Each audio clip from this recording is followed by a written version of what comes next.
جلسیمیم کی سر درد میں عموماً ٹھنڈی ہوا سے تکلیف بڑھتی ہے اور برائمیا کی سر درد میں ٹھنڈ سے آرام آتا ہے، لیکن جلسیمیم میں ضروری نہیں ہے کہ سردی یا گرمی کا اثر نمایاں ہو، کیونکہ جب یہ گہری اعصابی درد بن جائے تو اس پر سردی یا گرمی کا کوئی اثر نہیں پڑتا۔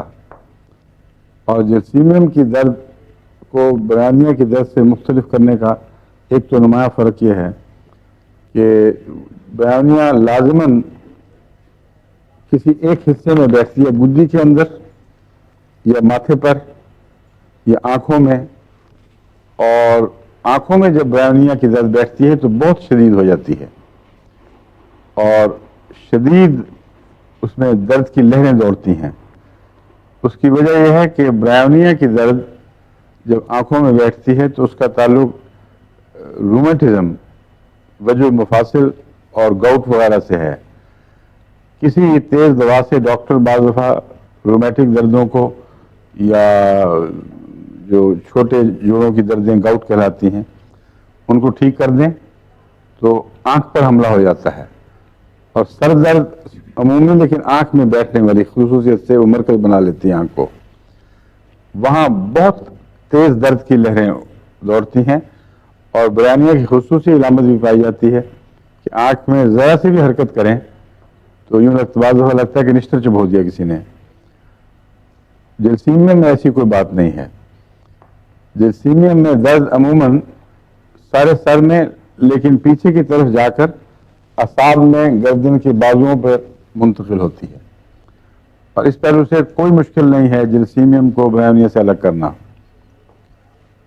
جو درد مثلا برائمیا میں بعض دفعہ پیاس نہیں ہوتی، اس لیے آدمی کو شک پڑ سکتا ہے کہ کون سی درد ہے، کس کی درد ہے۔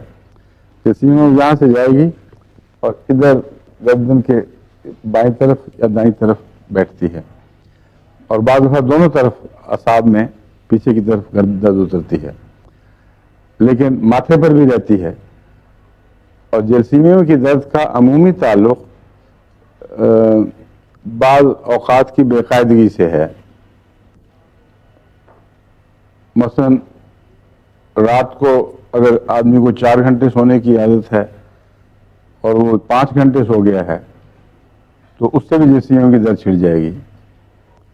اگر زیادہ سونے کی عادت ہے اور کم سویا جائے اس سے بھی درد چھڑ جائے گی۔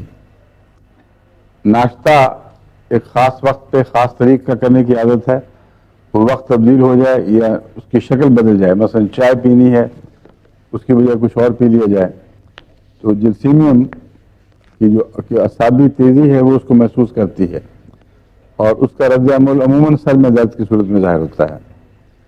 برائمیا کے ان باتوں سے کوئی تعلق نہیں۔ برائمیا کی سر درد بالعموم یا تو رومیٹک طرز کی ہے یا پھر معدے کی خرابی کا اثر پڑتا ہے اس پر۔